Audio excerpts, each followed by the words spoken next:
Good morning student, welcome to the world of Avil on YouTube channel. 10th standard video போட முடியல, எனக்கு இன்ஸ்டாவில் நிறைய இமேஜ் வந்துச்சு. அதனால ஏன் போட முடியல அப்படின்னா, நம்ம லாஸ்ட் ஒரு 1 மந்த் வந்து ஒரு 25 10th ஸ்டாண்டர்ட் ஸ்டூடெண்ட்ஸ்க்கு டீச் பண்ண போயிருந்தோம். ஸோ லாஸ்ட் ரிவிஷன் எக்ஸாம் மாதிரியே அதில் 3 பேர் மட்டும் பாஸ் ஆனாங்க, ரிமைனிங் யாரும் பாஸ் ஆகல. சரியா? இந்த லாஸ்ட் 1 மந்த்தில் ரொம்ப இம்பார்ட்டன்ட் டாபிக்ஸ்லாம் கவர் பண்ணி ஸோ அதை மட்டும் போட வச்சு அவங்களே எக்ஸாம் ஹால்குள்ள பிடிச்சி தள்ளி விட்டாச்சு. சரியா? எக்ஸாம் முடிச்சுட்டு வந்தாங்க. போன லாஸ்ட் எக்ஸாமு ஓகே, மண்டே வந்து என்ன எழுத போகிறாங்க, சயின்ஸ் எக்ஸாம் எழுத போகிறாங்க.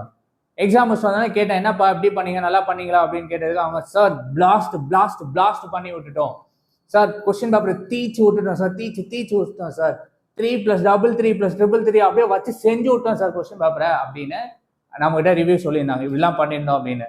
டேய் என்னடா பாஸ் ஆகிடுவீங்களா, உண்மையை சொல்லுங்க அப்படின்னு கேட்டதுக்கு அவங்க சொன்னாங்க, சார் இது வந்து எங்களோட 25 பேரோட roll number and date of birth. நீங்கள் வந்து என்ன பண்ணணும் அப்படின்னா 10th ரிசல்ட் வந்து May 20 அன்னைக்கு. சரியா? நீங்கள் இந்த 25 பேரோட ரிசல்ட்டை நீங்கள் பார்த்துட்டு நாங்கள்லாம் பாஸ் ஆகிட்டோமா இல்லையா அப்படின்னு இந்த பேப்பரை இன்னைக்கு காலில் கொடுத்துட்டாங்க. சரியா? இவங்க பாஸ் ஆகணும் நானும் வேண்டிக்கிறேன். இவங்க நல்லா எழுதியிருக்காங்களா இல்லையான்னு எனக்கே சர்ப்ரைஸ் தான் first of all. So May 20 அன்னைக்கு ரிசல்ட் வரும்போது தெரியும்.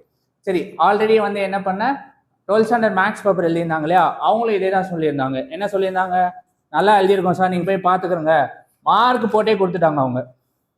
ஸோ அவங்களோட நேமு அண்ட் ஐடி இதில் இருக்குது. இதை வந்து ஆல்ரெடி நான் பைபிள் வச்சுருந்தேன். இதே பைபிளில் இந்த 10th ஸ்டாண்டர்ட் பசங்களோட மார்க்கும் வைக்கிறேன். ஸோ 12th ரிசல்ட் வந்து May 9 நினைக்கிறேன். May 9 அன்னைக்கு இதையும் பார்ப்போம். சிமிலர்வே May 20 அன்னைக்கு 10th ஸ்டாண்டர்ட் ரிசல்ட் அவங்க கொடுத்தது. பேப்பரை தீச்சு விட்டோம் சார் அப்படின்னாங்க.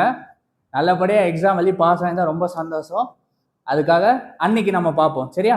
And thank you all. ஸோ இது ரெண்டுத்தையும் நான் பத்திரமா பைபிளில் வைக்கிறேன். இந்த பைபிள் இங்கே தான் இருக்கும். ஸோ ரிசல்ட் அன்னைக்கு நம்ம பார்ப்போம். And thank you all.